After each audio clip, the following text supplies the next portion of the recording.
ladies and gentlemen, I am Duryodhana, the eldest son of Dhritarashtra and Madri, the scion of the Kuru dynasty. I come here not to praise myself,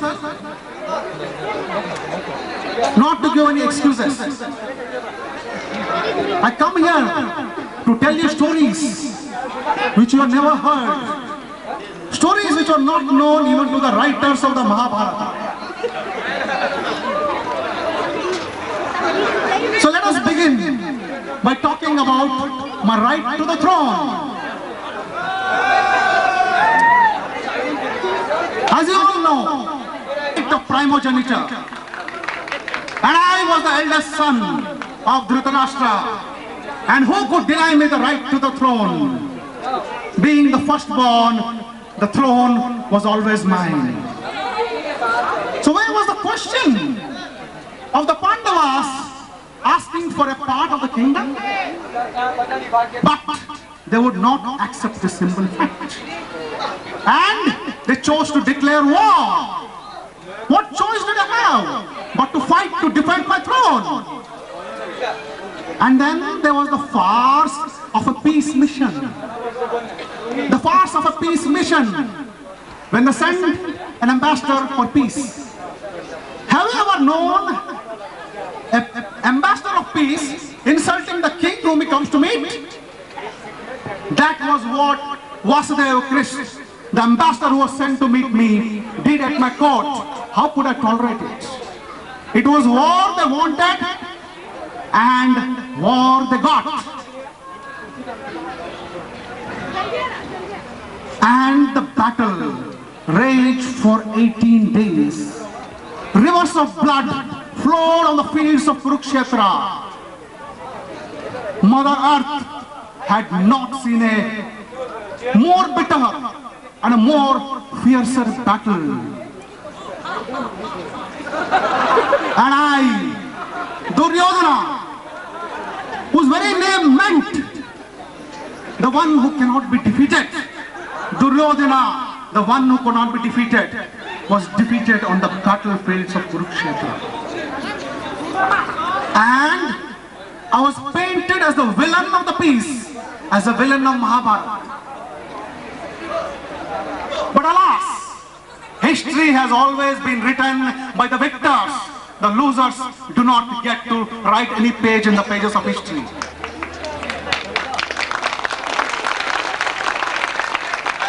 And they called it a Dharma Yudh, the victory of righteousness over evil, of morality over immorality, victory over right over wrong, the victory of light over dark. But I call you to be the judges of what was Dharma. What was Dharma? When Bhishma laid down his arms, refused to fight the transsexual Shikandi, they killed him. Was that Dharma? When Yudhishthira told a lie about the death of Ashwatthama to Drona, and he laid down his arms, they killed the weaponless Drona. Was that Dharma? They killed my friend Saindhava when Vasudeva Krishna tricked him into believing it was already evening, and Saindhava came armless and Arjuna slew him. Was that Dharma? When my dearest friend, a piece of my heart, Karna, his chariot stuck on the battlefield, got down to raise the wheel. Weaponless, he stood there. They killed him. Was that Dharma? I want to say that we were not very pure and virtuous, but then the story was always written by the victors. Let me tell you a story of Dharma. In the midst of all this adharma, my friend Karna, the way he stood by me and the way he preserved the honor of his mother, even after he came to know that Kunti was his mother, he placed the honor of the woman, the honor of his mother Kunti above his own selfish reasons. Just think about it. He could have imposed his rights as the firstborn of Kunti and forced Yudhishthira to touch his feet and become his vassal. Or he could have ordered Yudhishthira to touch my feet and become my vassal. But Karna valued the honor of his mother and my friendship more than that. And that was not how he wanted to win the battle.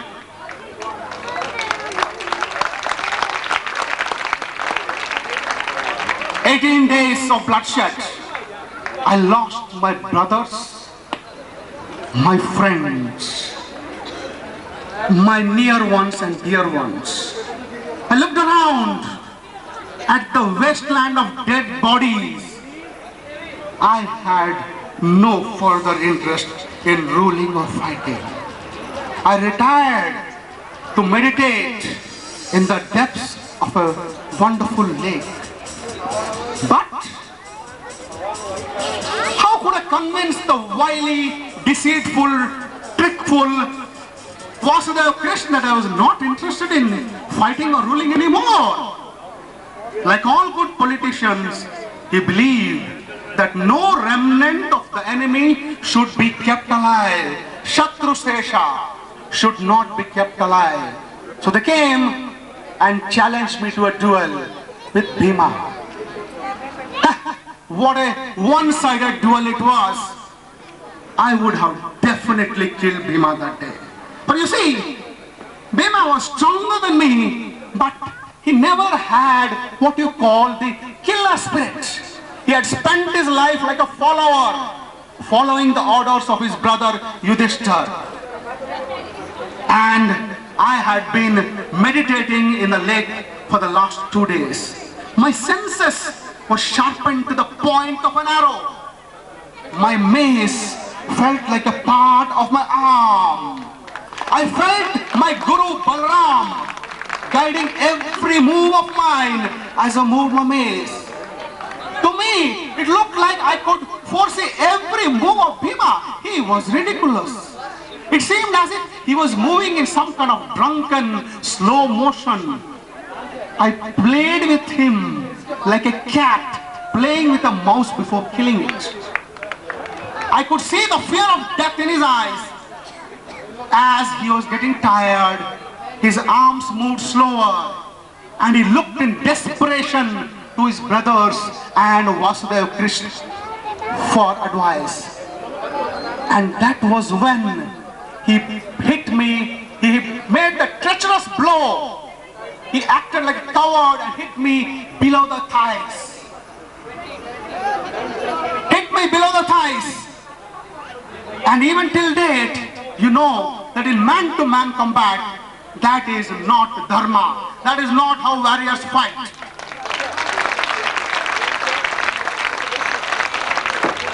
And they left me to die on the banks of the river.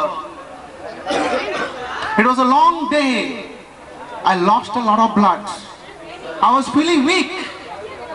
There were flies settling into my eyes. I did not have even the energy to wave them away. My lips were parched and dried, and then suddenly I felt a human presence and my pain. I lay there with my eyes closed. I felt warm drops of water falling on my cheeks. I slowly opened my eyes. Yajnaseni was weeping. I was shocked, was surprised. And then I understood. I told her, Yajnaseni, you came here to rejoice over my death, and yet you're not happy. Death and revenge have never been pretty. Neither is battle and death. I can understand. You came here to gloat over my death, but you remain in sorrow, crying over my death. Well, you could have done nothing less. I did not expect anything less from a great woman like you. a woman with whom I fell in love the first time I saw. Remember your Swayamvar in the court of your father Drupad?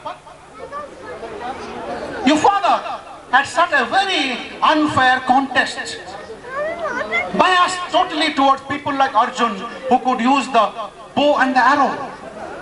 Warriors like me who preferred the sword and the mace had no chance there. I failed to win your hand, but you remained in my heart as a supreme example of womanhood. She said, then why did all this happen? Perhaps I understand, but I'm not sure if I can explain it to you. I was like a child who wanted to destroy the toy he could not have. Since I could not have you, I wanted to destroy you. The more I fell in love with you, the greater was my determination to destroy you. Yajnaseni did not answer.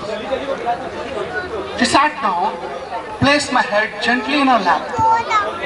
I felt as if I was lying in the warm lap of my mother Gandhari. After a few moments of silence, I said, Yajnaseni, say something. She said, Yudhishthira is wiser, Bhima is stronger, Arjuna is probably the better warrior, but no one was more regal, more royal than you, Duryodhana.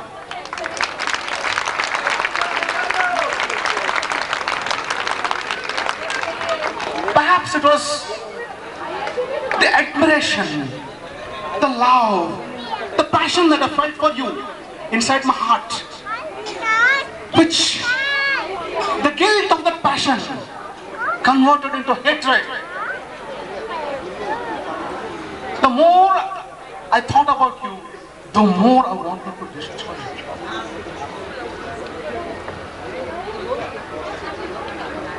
In those warm, dying rays of that evening, I basked in the warmth and the glow of our love.